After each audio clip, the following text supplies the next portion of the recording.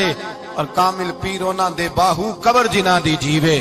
میرے بھائی نبی پاک صلی اللہ علیہ وسلم کے ساتھ وفا کی تنگی دیکھ کر دقت ساتھ دیا.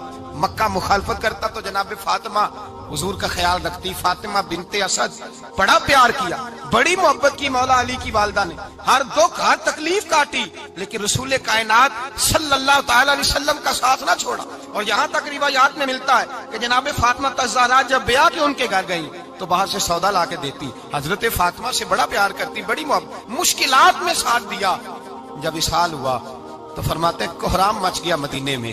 لوگ منتیں کرتے تھے کہ حضور کا ایک بال مل جائے تو قبر میں بخشش کا سامان ہو جائے گا. رسول پاک نے فرمایا جب جناب علی کی والدہ کو غسل دے دو تو کفن پہنانے سے پہلے میرے پاس آنا. کہتے ہیں جب غسل دے لیا تو عرض کی حضور غسل ہو رہا ہے، کفن کا کیا کرنا ہے؟ حضور اندر گئے، قمیض بدلی اور جو کرتا پہنا ہوا تھا اتار کے دیا. فرمایا وہ علی کی ماں نہیں میری ماں ہے، اس نے میرے لیے بڑی تکلیفیں سہی ہیں، بڑی مشکل دیکھی ہے. فرمایا اس طرح کرو میرے کرتے میں اسے کفن دو. حضور نے جنازہ پڑھایا، اپنے کرتا لباس مبارک میں کفن دلایا. پھر جب وہ دفن ہوئی تو حضور قبر پہ کھڑے ہوئے، کھڑے ہو کے فرمایا اے اللہ اپنے سارے نبیوں کے وسیلے سے اور میرے وسیلے سے میری اماں کی بخشش فرما دے. پھر جو آسانیاں ملی ان لوگوں کو تو ان کی قبروں تک آسانیاں ملی. پھر ان کو قیامت تک کے لیے آسانیاں ملی جنہوں نے مشکلات کو دیکھا. اور بھائی جو سوئے رہے، جو آرام کرتے رہے، جنہوں نے مناسب ہی نہ سمجھا کوئی کٹھن مرحلہ طے کرنا، جنہوں نے کہا نا نا نا نا ہم تو سکھ کے ساتھی ہیں، ہم تو سکون کے ساتھی ہیں، بھائی ہم تو سلوٹ کے ساتھی ہیں، جب موجیں لگے گی تو دوڑ کے پہنچیں گے، کہیں گے ہمارا بھی تعلق بنتا ہے، ہماری بھی رشتہ داری ہوتی ہے، ہمارے بھی رابطے ہوتے ہیں، پھر دوڑ کر کے پہنچیں گے. اصل ساتھی وہ ہوتا ہے جو دکھ کا ساتھی ہوتا ہے، آزمائش کا ساتھی، مشکلات تجھے اونچا اڑاتی. حضرت سلمان فارسی کہتے ہیں میں نبی پاک کی تلاش میں نکلا تھا، حضور کی تلاش میں نکلا، اور میں نے کئی سال حضور کو ڈھونڈا، کبھی ایک دروازے، کبھی ایک دروازے، کبھی دوسرے دروازے، کبھی تیسرے دروازے. فرماتے میں شہزادہ تھا پر بکتا بکاتا مدینے آیا، میں نے نبی پاک کی تلاش میں یہودیوں کی غلامی بھی کی، تیری تلاش میں پھرا میں جنگل پہاڑ اور دشت میں. فرماتے ہیں بڑی تکلیف کاٹی، بڑی آزمائش دیکھی، لیکن اس دن مجھے سارے دکھ بھول گئے، اس دن میری ساری تکلیفیں آسانیوں میں بدل گئی جس دن میرے نبی نے میرا بازو تھام کے کہا سلمان منا اہل البیت. فرمایا سلمان کو تو میں نے اپنی اہل بیت میں شامل کر لیا ہے. فرماتے اتنی بڑی فضیلت کہ میں رسول اللہ کے خاندان میں جا شامل ہوا. تو بھائی یاد رکھیں جب آپ کو مشکل آتی ہے تو آپ کو آسانی دینے کے لیے آتی ہے، جب آپ کی طرف کوئی آزمائش آتی ہے تو آسانی دینے. یہ بات صحیح ہے کہ بیٹیاں پیدا ہونے پہ مشکل ہوتی ہے، ان کے نصیبوں سے ڈر آتا ہے، پر جتنی آسانی اللہ بیٹیوں کے باپ کو عطا کرتا ہے اور جتنی رحمت رب بیٹیوں کے باپ پہ فرماتا ہے اتنی بھی کسی اور کے حصے میں نہیں آتی. اس میں شک کوئی نہیں کہ بوڑھے ماں باپ کو جب سنبھالنا پڑے تو مشکل ہوتی ہے. بوڑھوں کی طبیعت بچوں جیسی ہو جاتی ہے، دقت ہوتی ہے، آزمائش ہوتی ہے، ان کی بات سننا بعض اوقات کڑوا لگتا ہے، ان کی فرمائشیں بعض اوقات بچوں کی طرح ایسی ہوتی ہیں جو حل نہ ہو سکیں. لیکن یہ وہی ماں باپ ہیں جن کی نوکری کے بارے میں میرے مصطفیٰ نے فرمایا اگر تو ایک رات انہیں خوش کرنے میں کامیاب ہوا تو اللہ 2 حج اور 2 عمرے کا ثواب عطا فرمائے گا.